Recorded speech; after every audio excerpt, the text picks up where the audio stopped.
हम उस मुल्क में रहते हैं जहाँ पर पेट्रोल की कीमत 2 लीटर पेट्रोल की कीमत 610 रुपये है। खुदा दा ना लो तुसी केड़े पाकिस्तान च सानू जमता है, यही कह सकते हैं हम कि पाकिस्तान में रहना एक बड़ी सज़ा मिल चुकी है।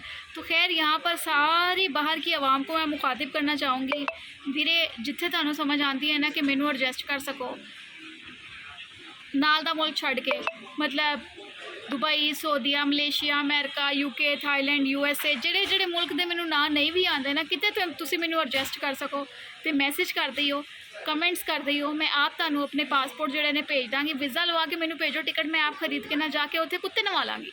ये हालात आ गए ने कि इत्थे पेट्रोल पवाना गरीब वास्ते इंतहाई औखा हो गया है।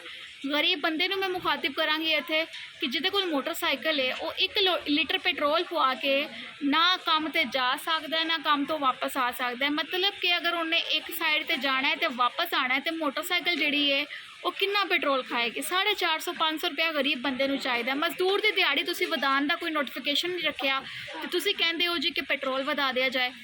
जो तबका नौकरी कर रहा है भाई, वो उसकी तनख्वाहें नहीं बढ़ी हैं, मगर अखराजात की वजह से महंगाई इतनी ज़्यादा है कि अब आपको क्या बताएं। सफ़ेद पोश बंदा जो है रोने के अलावा कुछ नहीं कर सकता। आंसू जो है वो अंदर की तरफ लेकर जा रहा है, बाहर नहीं निकाल रहा। किस किस से रहम तरस खाए, ठीक है, किस किस से वो भीख मांगे, किस किस से नौकरियों की भीख मांगे।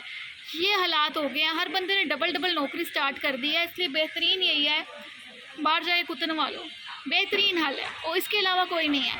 या इसके अलावा ये है कि आपने जो 305 रुपये का पेट्रोल डलवाना है, इसी में 1 लीटर दूध लें, दूध लेके उसमें थोड़ी सी चीनी डालें, चीनी डालने के बाद उसको चढ़ा दें, ठीक है।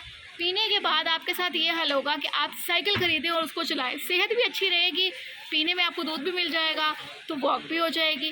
खैर आप लोग कमेंट सेक्शन के अंदर ज़रूर बताइएगा किस कंट्री में आप धक्के खा रहे हैं। हम तो पाकिस्तान में हैं, यही कह सकते हैं। अपना ख्याल रखें, दुआ में याद रखें। अल्लाह हाफ़िज़।